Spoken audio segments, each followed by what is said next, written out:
Hello दोस्तों, नमस्कार। आपका स्वागत है आपके अपने चैनल हिंदी हब ऑफिशियल पर। तो आज हम दोस्तों फिर से 20 प्रश्न साहित्य इतिहास के लेकर के आया हूं, जो कि आधुनिक काल से संबंधित हैं।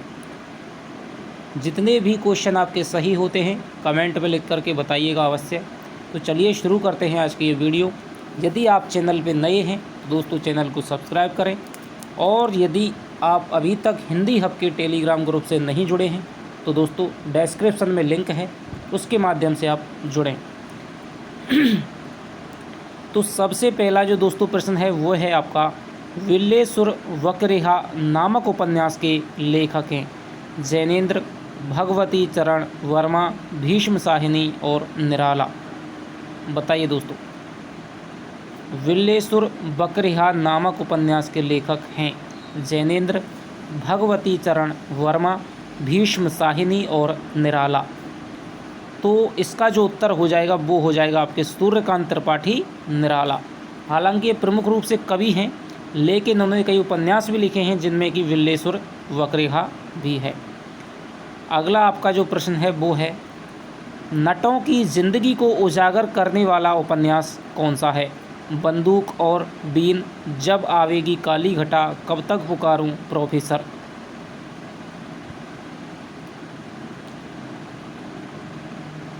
तो इसमें दोस्तों नटों की ज़िंदगी को उजागर करने वाला जो उपन्यास है वो है आपका कब तक पुकारूं। ये आपके रांगे राघव द्वारा लिखा गया है। रांगे राघव जो कि दोस्तों हमारे राजस्थान के भरतपुर से संबंधित थे। वैर कस्बे में इनका है वो जन्म वगैरह हुआ था। तो कब तक पुकारूं है उसमें नटों की ज़िंदगी को आधार बनाया गया है। अगला जो प्रश्न है वो है, लहर किस विधा की रचना है? काव्य, कहानी, उपन्यास और निबंध।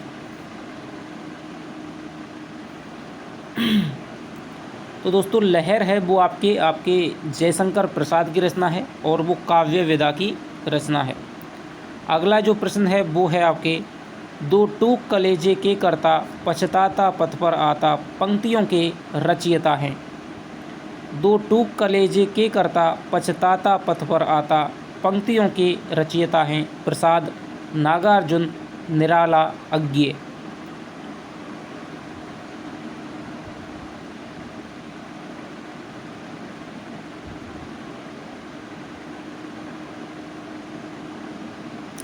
तो दोस्तों इन पंक्तियों के प्रसिद्ध पंक्तियां हैं जो कि आपके सूर्यकांत त्रिपाठी निराला द्वारा लिखी गई हैं। इन्होंने एक भिखारी कविता लिखी थी, ठीक है, और भिखारी कविता में इन्होंने लिखा था कि वह आता दो टूक कलेजे के करता, पछताता पथ पर आता। तो ये बात है, वो भिखारी कविता लिखी थी। इसके साथ इन्होंने तोड़ती पत्थर है वो इन्होंने कविता लिखी थी, जो कि प्रगतिवादी कविता इनकी मानी जाती हैं।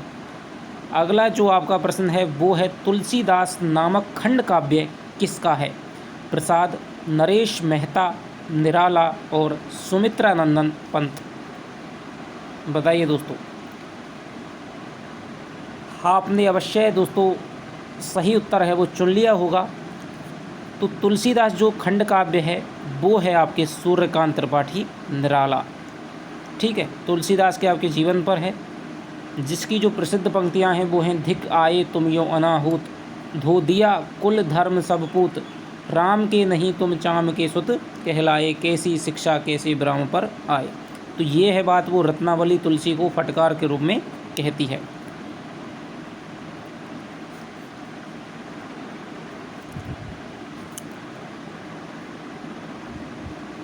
अगला जो दोस्तों आपको प्रश्न है वो है, हिमक्रीटनी के रचनाकार हैं दिनकर, माखनलाल चतुर्वेदी, बालकृष्ण शर्मा नवीन और राम नरेश त्रिपाठी। एक आध दोस्तों शब्द है वो टाइपिंग में मिस्टेक हो जाता है, तो आप बोलने पर ध्यान दें। हिमक्रीटनी के रचनाकार हैं दिनकर, माखनलाल चतुर्वेदी, बालकृष्ण शर्मा नवीन और राम नरेश त्रिपाठी। तो इसका जो उत्तर हो जाएगा दोस्तों वो हो जाएगा आपके माखनलाल चतुर्वेदी। कामायनी का एड़ा नामक पात्र किसका प्रतीक है? अहंकार का, मन का, बुद्धि का और हृदय का। तो जयशंकर प्रसाद की जो कामायनी है, जिसका जो श्रद्धा सर्ग है वो आपके लगा हुआ है सेकंड ग्रेड में, तो उसमें जब हम पढ़ेंगे दोस्तों विस्तार से, तो उसमें पात्र आए हैं। तो उसमें एक एड़ा नाम का पात्र है, तो वो किसका प्रतीक है? अहंकार का है, मन का है, बुद्धि का है, हृदय का है? जिन्होंने पढ़ रखा है वो बताएं। तो इसका जो उत्तर हो जाएगा वो हो जाएगा दोस्तों एड़ा हो जाएगा आपके बुद्धि का प्रतीक। उसमें एक पात्र है आपका मनु, उस एक पात्र है आपका श्रद्धा, तो श्रद्धा है वो आपके हृदय का प्रतीक है, मनु है आपके मन का प्रतीक है, ठीक है। एक है आपका पात्र कुमार, तो वो आपके मानव का प्रतीक है। तो इस प्रकार जब हम प्रतीक योजना है कामायनी की पढ़ते हैं तब दोस्तों हम विस्तार से पढ़ेंगे कि क्या क्या इसमें आता है। अगला जो आपका प्रश्न है, शुक्ल ने छायावाद का जनक किसे माना है? प्रसाद को, सुमित्रानंदन पंत को, मुकुटधर पांड्य को और सूर्यकांत त्रिपाठी निराला को। तो दोस्तों शुक्ल ने छायावाद का जनक माना है वो आपके माना है मुकुटधर पांड्य को। ये दोस्तों आपको बहुत याद रखना है, कई बार आपका पूछा जाता है, क्योंकि ज़्यादातर हैं वो प्रसाद को करेंगे, लेकिन अन्य सभी ने प्रसाद की मत पर सहमति जताई है, लेकिन आचार्य शुक्ल ने मुकुटधर पांड्य को ही छायावाद का जनक माना है। निम्न में से द्विवेदी युगीन कविता की प्रवृत्ति नहीं है? कल्पना की अतिरेकता, राष्ट्रीयता, नीति और आदर्श का चित्रण, इतिवृत्तात्मकता। तो इसी प्रकार के दोस्तों आपसे समझ पर आधारित कंसेप्ट बेस्ड आपसे क्वेश्चन है वो पूछे जाएंगे, ठीक है। ऐसे प्रवृत्तियों के इसे कहते हैं दोस्तों प्रवृत्तियों से क्वेश्चन पूछना, ठीक है। तो द्विवेदी युग की जो कविता थी दोस्तों उसमें आपकी इतिवृत्तात्मकता थी, बिल्कुल थी। नीति और आदर्श का चित्रण था, बिल्कुल था सब। गुप्त जी के काव्य में पूरा का पूरा नीति और आदर्श मिलता है। राष्ट्रीयता था, बिल्कुल थी साहब, भारत भारती जैसी रचनाएं इस समय लिखी गई थी। कल्पना का अतिरेक, ये दोस्तों आपकी विशेषता नहीं थी। अगला जो प्रश्न है वो है आपका, निम्न में से जगन्नाथ दास रत्नाकर की रचना नहीं है? गंगा, गंगावतरण, भ्रमरदूत, उद्धव शतक। बताइए दोस्तों, निम्न में से जगन्नाथ दास रत्नाकर की रचना नहीं है? गंगा, गंगावतरण, भ्रमरदूत और उद्धव शतक।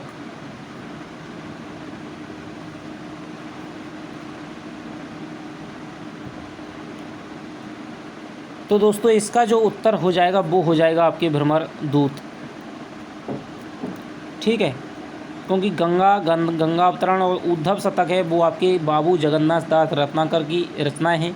इन्होंने ही बिहारी सतसई लिखी है दोस्तों, ठीक है, जिसके 20 दोहे आपके सेकंड ग्रेड में लगे हुए हैं। इनको खड़ी बोली और ब्रजभाषा का है वो मध्य का योजक कवि कहा जाता है, ठीक है। ये ब्रजभाषा में कविता करने वाले अंतिम प्रसिद्ध कवि माने जाते हैं जगन्नाथ दास रत्नाकर। लेकिन जो भ्रमरदूत रचना है वो आपके ब्रजभाषा के ये कवि हैं, ठीक है। सत्यनारायण कवि रत्न उनकी रचना है भ्रमरदूत। इसके अलावा इसी प्रकार की और नाम रचना जैसे कि आपका भ्रमर गीत सार हो गया, भ्रमर गीत हो गया, ठीक है। उद्धव शतक में भी दोस्तों भ्रमर गीत परंपरा मिलती है, और लेकिन जो भ्रमरदूत है वो दोस्तों सत्यनारायण कवि रत्न की रचना मानी जाती है।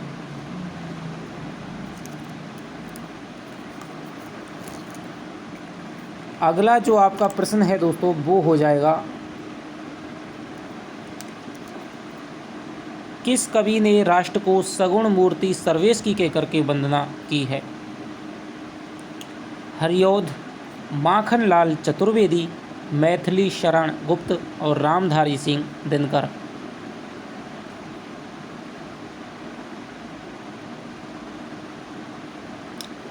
किस कवि ने राष्ट्र को सगुण मूर्ति सर्वेश की कहकर के वंदना की है?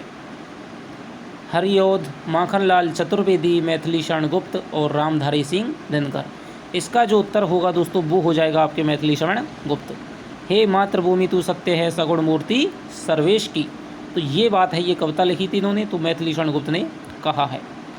हरिऔध का लिखित काव्य है पथिक, कनुप्रिया, चोखे चौपदे और वासव दत्ता। तो दोस्तों हरिऔध यानी कि अयोध्या सिंह उपाध्याय हरिऔध का जो लिखित काव्य है वो है आपके चोखे चौपदे। चोखे चौपदे और जैसे कि चुभते चौपदे, ठीक है। तो ये आपकी रचनाएं हैं। ये सीरीज़ दोस्तों ज़्यादातर आपको प्रैक्टिस करने के उद्देश्य से बनाई गई है, ठीक है। हालांकि इधर उधर की बातें भी मैं बता देता हूँ, लेकिन मैं कोशिश इसमें यही करूँगा कि मैं आपको कम से कम इधर उधर की बातें बताऊँ, ताकि जो 20 प्रश्न हैं आपके वो लगभग आपके 20 मिनट में समाप्त हो जाएं, ठीक है। यदि आपको विस्तार से चीज़ें पढ़नी है, विस्तार से ज्ञान लेना है, तो आपको पता ही है कि हिंदी साहित्य की कक्षाएँ आपकी लगातार चल रही हैं, उसमें आप आइए, आपको वहाँ पर दोस्तों विस्तार से पूरी नॉलेज मिलेगी। निम्न में से गुप्त जी की रचना नहीं है? सिद्धराज, जय भारत, हिडम्बा, कृषक क्रंदन।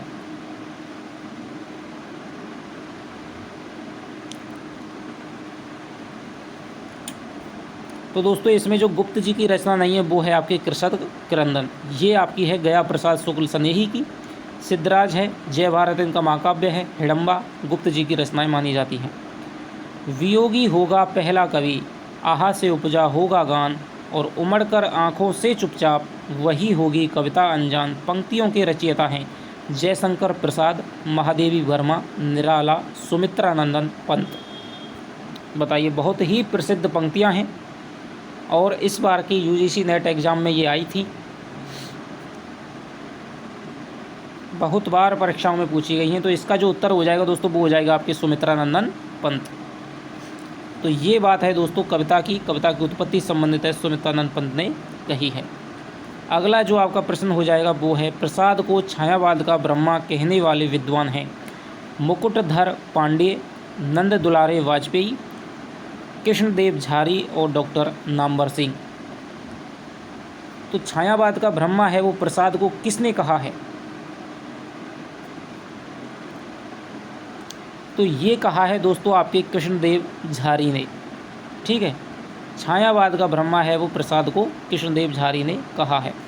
अगला जो आपका प्रश्न है वो हो जाएगा, गोल्ड स्मिथ के हर्मिट और डेजर्टेड विलेज का हिंदी अनुवाद किसने किया? प्रताप नारायण मिश्र ने, भारतेंदु हरिश्चंद्र ने, श्रीधर पाठक ने, अंबिका दत्त व्यास ने।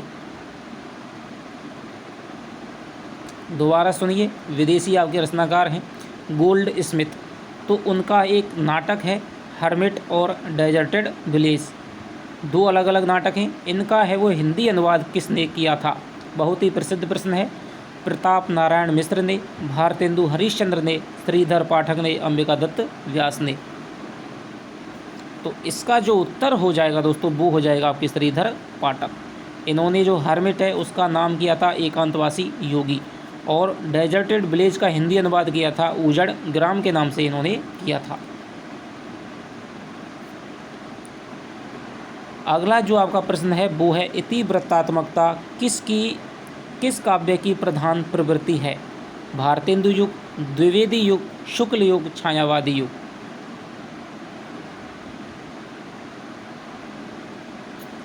इति वृत्तात्मकता किस काव्य की प्रधान प्रवृत्ति है? भारतेंदु युग, द्विवेदी युग, शुक्ल युग, छायावादी युग।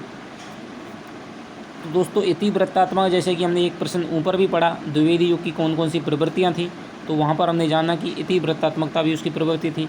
तो यहाँ पर दोस्तों सबसे प्रधान प्रवृत्ति आती है द्विवेदी युग की।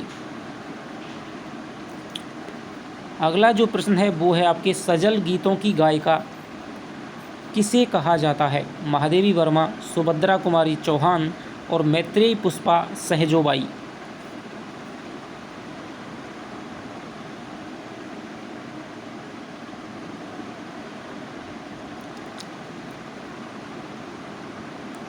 तो दोस्तों सजल गीतों की गायिका, वेदना एवं करुणा की अमर गायिका, आधुनिक युग की मीरा इत्यादि जो संज्ञाएं हैं वो आपके महादेवी वर्मा को प्रदान की जाती हैं। वैसे भी आप भारतेंदु काल से लेकर के चलिए, द्विवेदी युग में चलिए, छायावाद, प्रगतिवाद, प्रयोगवाद, केवल महादेवी वर्मा और जो सुभद्रा कुमारी चौहान है यही दो कवयित्री हैं जो प्रसिद्ध हैं, ठीक है। इसके अलावा आपके आधुनिक युग में कवयित्रियाँ आती हैं, लेकिन इस समय के कालखंड में आपकी महादेवी वर्मा है वो सर्वाधिक, और उसके बाद में आपकी सुभद्रा कुमारी चौहान है वो आपकी दोस्तों प्रसिद्ध कवयित्रियाँ हैं। तो सजल गीतों की गायिका महादेवी वर्मा को संज्ञा दी जाती है।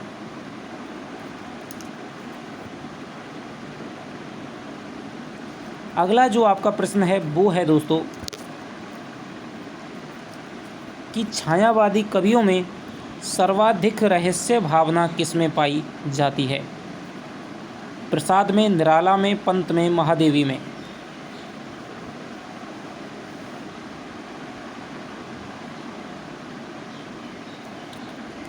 तो दोस्तों छायावादी जो कवि हैं उसमें सबसे प्रधान आपका माना जाता है जयशंकर प्रसाद को, सबसे बड़ा कवि है, इसलिए इसको छायावाद का ब्रह्मा भी कहा जाता है। ठीक है। उसके बाद में आपके पंत हैं, फिर आपके निराला हैं, फिर आपके महादेवी वर्मा हैं। लेकिन दोस्तों जब रहस्यवाद की बात आती है, हालांकि छायावाद की प्रमुख विशेषता है रहस्यवाद, लेकिन जब रहस्यवाद की बात आती है तो सर्वाधिक जो रहस्यवाद पाया जाता है, रहस्यात्मकता पाई जाती है, तो वो आपकी महादेवी में पाई जाती है। महादेवी ने सारे के जो गीत हैं दोस्तों, ठीक है, तो वो आपके रहस्यात्मकता से युक्त लिखे हैं। अगला जो आपका प्रश्न है वो है गुप्त जी के किस काव्य को हिंदी संस्कृति का स्वच्छ दर्पण कहा जाता है? दोबारा सुनिए, गुप्त जी के किस काव्य को हिंदू संस्कृति का स्वच्छ दर्पण कहा जाता है? साकेत, जय भारत, यशोधरा, विष्णुप्रिया।